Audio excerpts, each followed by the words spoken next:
الحمد لله الحنان المنان الذي خلق الإنسان وعلمه البيان، والصلاة والسلام على رسوله سيد الإنس والجان وعلى آله وأصحابه ذوي الخير والإحسان، أما بعد، فأعوذ بالله من الشيطان الرجيم. بسم الله الرحمن الرحيم. يا أيها الذين آمنوا ادخلوا في السلم كافة ولا تتبعوا خطوات الشيطان إنه لكم عدو مبين.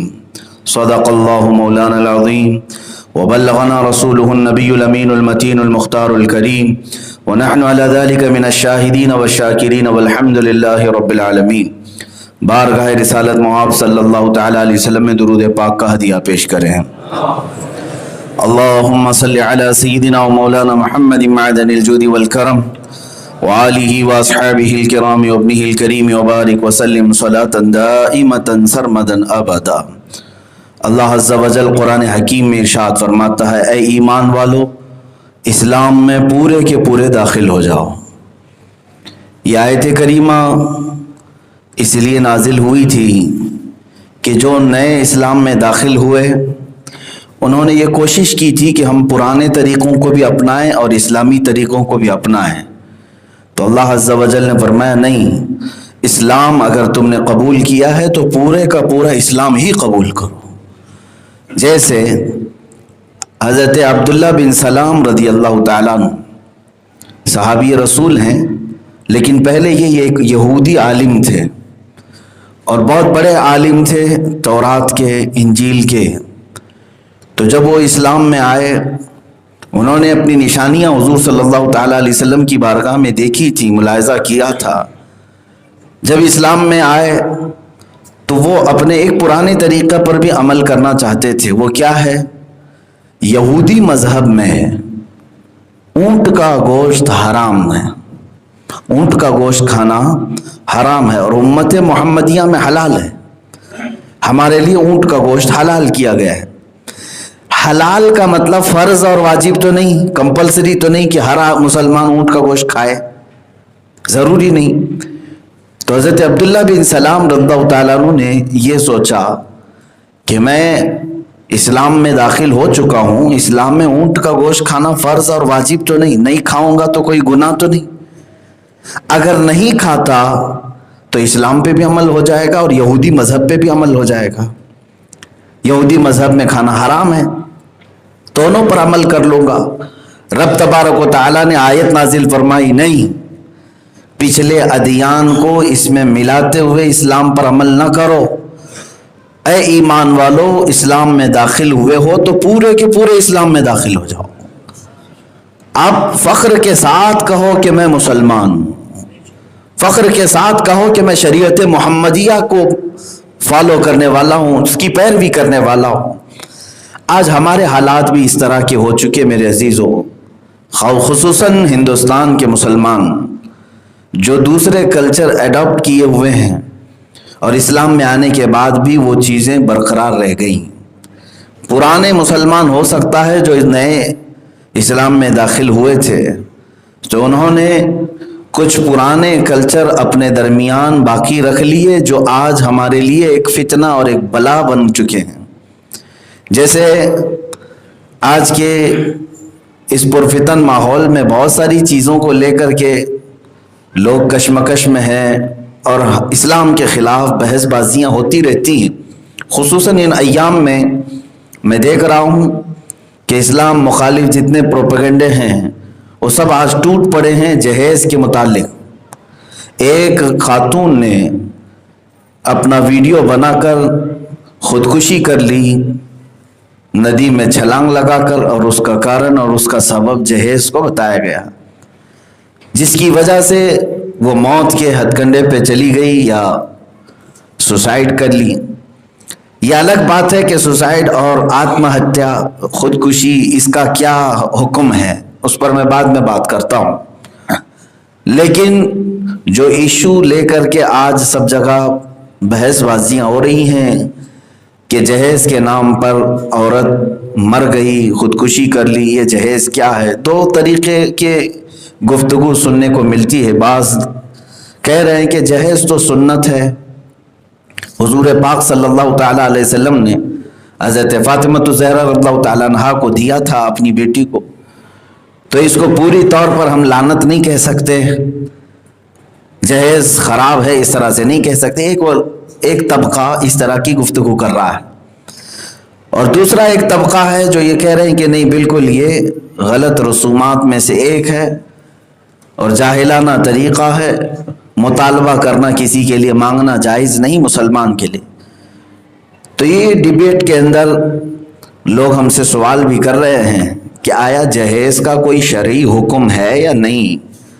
صاف میں آپ کو یہ بتا دوں، اسلام میں عورت کی جانب سے جہیز دینے کا کوئی اصول نہیں، کوئی اصول نہیں. یعنی کہیں پر بھی نہ نکاح کے یہ ارکان میں ہے، نہ نکاح کے لیے واجب ہے، نہ نکاح کے لیے شرط ہے. کہیں پر یہ تمام چیزیں نکاح کے درمیان رکن نہیں بنتی جہیز دینا. کہ ایسا نہیں ہے کہ اگر کسی لڑکی کو جہیز نہیں دیا گیا تو وہ شادی نہیں ہو سکتی. اسلام میں ایسا کوئی نہیں. یہ بعد کی بنائی ہوئی بہت ساری چیزیں ہیں جو اس میں ملا دی گئیں. میں اس بات پر آتا ہوں جنہوں نے اس کو سنت مصطفیٰ کہا. حضور پاک صلی اللہ تعالیٰ علیہ وسلم نے اپنی بیٹی کو جہیز دیا. کاش اسی سنت پر آج عمل کیا جاتا، اسی سنت پر عمل کیا جاتا. حضور اکرم صلی اللہ تعالیٰ علیہ وسلم نے جو دیا اپنی بیٹی کو، وہ پہلے چیزیں محسوس کر لیں کیا دیا تھا. ایک چادر اور ایک پلنگ اور ایک مشق پانی بھرنے والا چمڑے کا، اور بعض روایات میں ایک چکی ہے اور 2 پتیلیاں ہیں، مٹی کی ہانڈیاں ہیں. یہ ہے سیدہ کائنات فاطمہ الزہرا رضی اللہ تعالیٰ عنہا کا جہیز جو رسول کریم صلی اللہ علیہ وسلم نے رخصتی کے وقت انہیں دیا تھا. تو سنت حضور اکرم صلی اللہ تعالیٰ علیہ وسلم کی بتا کر گاڑی گھوڑے مانگنے والے، کیا وہ اتنے جہیز پر قناعت کر لیں گے؟ اگر آج اپنی بیٹی کو کوئی ایک چادر، ایک تکیہ اور ایک بستر دے کر کے بھیج دے تو کیا تم قبول کر لو گے؟ سنت کو بہانہ بنا کر ماں باپ پر بلا بن کر کے اترنے والے وہ جوانوں کے لیے میں آج کہتا ہوں، حضور اکرم صلی اللہ تعالیٰ علیہ وسلم نے جو دیا تھا اس کا پس منظر کسی کو نہیں معلوم، اللہ ماشاء اللہ جانتے ہیں اہل علم. لیکن اکثر جو آج بحث کر رہے ہیں کہ نہیں یہ سنت ہے، اس کو اس طرح سے خلاف بھی نہیں کہنا چاہیے. ارے تاریخ تو پڑھو. میرے آقا صلی اللہ تعالیٰ علیہ وسلم کے نکاح، حضرت فاطمہ الزہرا رضی اللہ تعالیٰ عنہ کے نکاح کا جب مسئلہ آیا، حضرت علی نے پیغام بھیجا حضور اکرم صلی اللہ تعالیٰ علیہ وسلم کی بیٹی سیدہ کائنات کے نکاح کے لیے. تو حضور اکرم صلی اللہ تعالیٰ علیہ وسلم نے انہیں طلب فرمایا. کس کو؟ حضرت علی کرم اللہ وجہہ الکریم کو. پوچھا تم میری بیٹی فاطمہ سے نکاح کرو گے تم مہر میں کیا دو گے؟ مہر یہ مرد کی طرف سے ہے، عورت کی طرف سے نہیں، عورت کو دینا نہیں ہے. اسلامی جو نکاح ہے اس کا اصول، اس کا کانسیپٹ قرآن پاک کی نظر میں مرد ہی عورت کو دے گا. یہ تو بدلا ہوا ہے. یہاں پر عورت پورے مرد کو پال رہی ہے. ہندوستان میں شادی کر کے آتی ہے، حتیٰ کہ وہ جوڑا بھی جو شادی میں پہنتا ہے وہ عورت کے پیسوں کا پہن کے آتا ہے. نہیں ایسا رواج ہے. اسلام نے جو فضیلت بیان کی ہے، الرجال قوامون علی النساء بما فضل اللہ بعضهم علی بعض وبما انفقوا من اموالہم. اللہ فرماتا ہے مردوں کو اللہ نے حاکم بنایا ہے عورتوں پر، وہ اس لیے کہ اپنا مال عورتوں پر خرچ کرتے ہیں. مردوں کو فضیلت کیوں دی گئی ہے؟ کہ وہ اپنا کمایا ہوا مال عورتوں پر خرچ کرتے ہیں، اس لیے وہ حاکم ہے. اور اگر یہاں الٹا ہے، عورتیں اپنا مال اگر مردوں پر خرچ کر رہی ہیں تو یہ تو قانون الہی کو بدل رہا ہے. یہ رواج میرے عزیزو، حضور اکرم صلی اللہ تعالیٰ علیہ وسلم نے انہیں طلب فرمایا. حضرت علی سے پوچھا کہ کیا ہے تمہارے پاس مہر کے لیے؟ کہا کچھ بھی نہیں ہے، میرے پاس کچھ ابھی مال نہیں ہے. حضور اکرم صلی اللہ تعالیٰ علیہ وسلم نے پوچھا وہ تمہاری جو زرہ تھی، لوہے کا لباس جنگوں میں پہنا جاتا تھا، اسے زرہ کہتے ہیں، وہ کہاں ہے؟ کہا ہے میرے پاس. کہا اسے بیچو اور شادی کی رقم جمع کرو. یہ نہیں کہ میں بیٹی کا باپ ہوں اور میں سب دے دوں گا.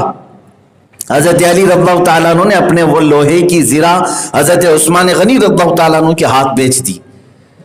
بعض روایات یہ بتاتی ہے 480 درہم کے قریب مال اس وقت حضرت علی کے ہاتھ لگا. ایک زرہ بیچی تو اتنا مال آیا، اور وہ پورا پیسہ لا کر کے حضرت علی رضی اللہ تعالیٰ عنہ حضور صلی اللہ علیہ وسلم کی بارگاہ میں رکھ دی. حضور پاک صلی اللہ تعالیٰ علیہ وسلم نے انہی پیسوں میں سے حضرت ابو بکر، حضرت بلال اور کچھ صحابہ کو کہا کہ جاؤ ایک چادر لاؤ، تکیہ لاؤ اور کچھ سامان لاؤ میری بیٹی اور داماد کے گھر بسانے کے لیے. انہی پیسوں میں سے وہ سامان خریدا گیا جس کو آج جہیز سنت مصطفیٰ بتا رہے ہیں. اگر اس سنت پر عمل کرنا ہے تو اے دامادو پہلے پیسے بھیج دو، اپنے سسر کے گھر پہلے پیسے بھیج دو تاکہ تمہارے پیسوں سے تمہاری دلہن پورا جہیز لے کر کے آئے گی، تاکہ سنت پر عمل ہو جائے. حضور پاک صلی اللہ تعالیٰ علیہ وسلم کی بارگاہ میں حضرت علی نے اپنے پیسے پورے بھیج دیے. اس کو کہتے ہیں مہر معجل، یعنی پہلے سب سے جلدی میں ادا کیا جانے والا مہر. حضرت علی نے مہر کے طور پر پورے پیسے دیے. اسی میں سے سیدہ کائنات فاطمہ الزہرا رضی اللہ تعالیٰ عنہ کا جہیز خریدا گیا، جس کو جہیز کہا جا رہا ہے. کس کے پیسوں سے آیا؟ شوہر کے پیسوں سے آیا، حضرت علی کے پیسوں سے آیا. اور اس کے بعد اتنا ہی نہیں، حدیث کی کتابوں میں یہاں تک موجود ہے کہ میرے آقا صلی اللہ تعالیٰ علیہ وسلم نے حضرت فاطمہ کے لیے خوشبو خریدی، وہ بھی حضرت علی کے پیسوں سے، شوہر کے پیسوں سے. خوشبو تک اس پیسوں سے منگوایا اور پھر اپنی بیٹی کو رخصت کیا. اچھا، ایک تاریخی بات یہ ہے جس کا پس منظر بتایا نہیں جاتا. صرف حضور صلی اللہ تعالیٰ علیہ وسلم نے اپنی بیٹی کو جہیز دیا تھا اور اس کو بنیاد بنا کر بعض لڑکے کے گھر والے اس کو سنت سمجھ کر زبردستی وصولنا چاہتے ہیں، انکم ٹیکس کی طرح. میرے عزیزوں، دوسری بات یہ بھی ہے کہ حضور پاک صلی اللہ تعالیٰ علیہ وسلم کی اور بھی تو بیٹیاں تھیں. حضرت ام کلثوم ہیں، حضرت سیدہ رقیہ ہیں، ان کا جہیز کہاں ہے؟ ان کے متعلق کوئی روایت کیوں نہیں بیان کی جاتی کہ ان کی بھی تو شادیاں ہوئی؟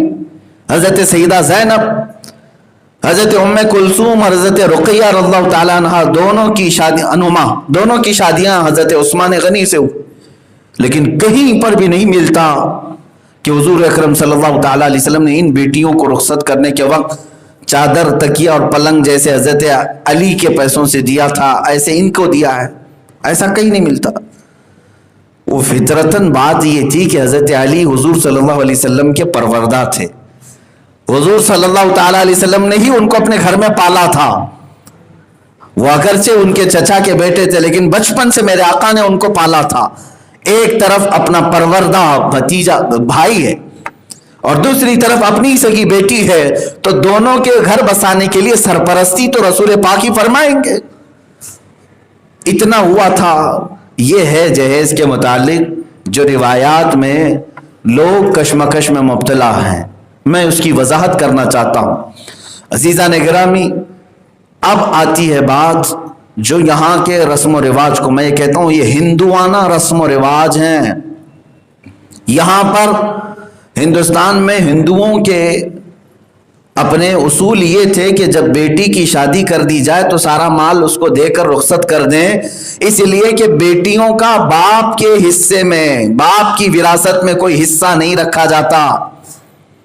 بیٹیاں پہلے یہاں پر باپ کی وراثت میں سے کوئی حصہ نہیں پاتی تھیں، اور یہی کہا جاتا تھا کہ ہم نے شادی کر کے تجھے دے دیا، جو مال شادی میں خرچہ کیا وہی سمجھ لے. اب باپ کے مرنے کے بعد جو بیٹے موجود ہیں صرف وہی وراثت لیتے تھے. یہ ہندوانہ رسم و رواج، اسی کو ایڈاپٹ کیا، اسی کلچر کو بعض مسلمانوں نے اپنے معاشروں میں قبول کیا، اور آج تک بعض جاہل اسی پر عمل کرتے ہیں. بہت سارے جاہل ایسے ہیں جو کہتے ہیں ہم نے تو اپنی بہنوں کو نکاح میں سب کچھ دے دیا تھا، اب ہمارے باپ کی جو وراثت ہے وہ صرف ہماری ہے. یاد رکھو، اگر ایک پائی بھی تم نے اپنے بہن کا ہڑپ لیا تو یہ قیامت کے دن آگ کا توق بنا کر کے ڈالا جائے گا. آگ کا توق ہار بنا کر کے قیامت کے دن ڈالا جائے گا. بیٹیوں کا حق ہے ان کے ماں باپ کے مال میں، اگرچہ شادی کر کے گئی ہوں. یہی تو اسلام کا عدل و انصاف ہے کہ عورت کمزور مخلوق ہے، اسے اس کے شوہر کی طرف سے بھی اسلام دلاتا ہے اور اس کے باپ کی طرف سے بھی اسلام دلاتا ہے، دونوں جانب سے وہ عورت حصہ پائے گی، لیکن حصہ کمتر ہے۔ جیسے بعض مغرب زدہ لوگوں نے ہم سے سوال کیا تھا کہ اسلام میں بیٹی کا کتنا حصہ ہے؟